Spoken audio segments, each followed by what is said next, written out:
I was even about to graduate with my friends who have been studying for 5 years.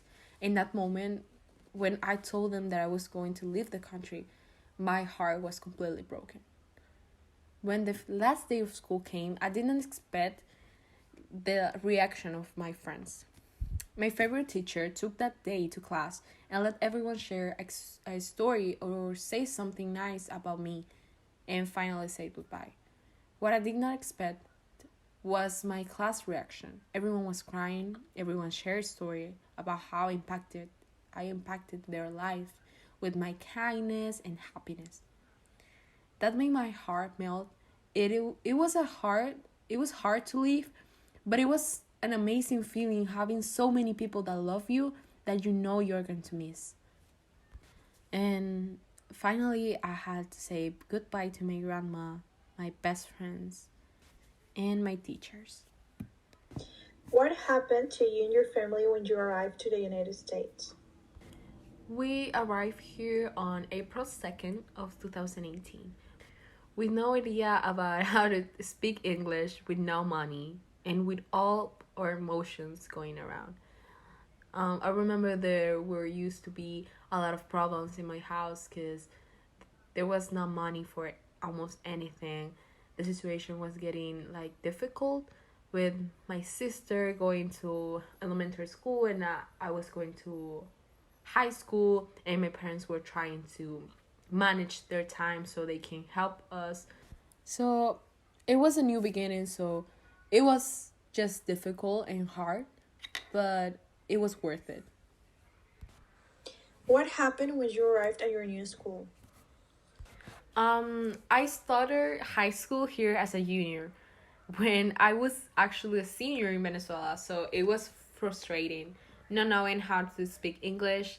Things at home were not good at that time, and I feel like my life was just falling apart. But I didn't want that to stop me.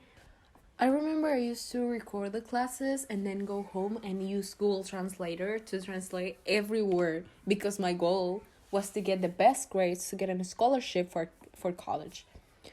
Junior year was challenging, but I had a 4.5 GPA. And the senior year also was good year for me. However, even though I had a good grades and community service hours and recommendations, I did not get the scholarships due to my residency, which I am not going to lie, was even harder for me to overcome. I felt like my all my effort was not worth it. However, I had another option, the FATSFA, I think it's the name. I applied and I received an approval for $6,000. Everything was feeling great. I was literally crying, but for residency status and problems with that, I couldn't use that money.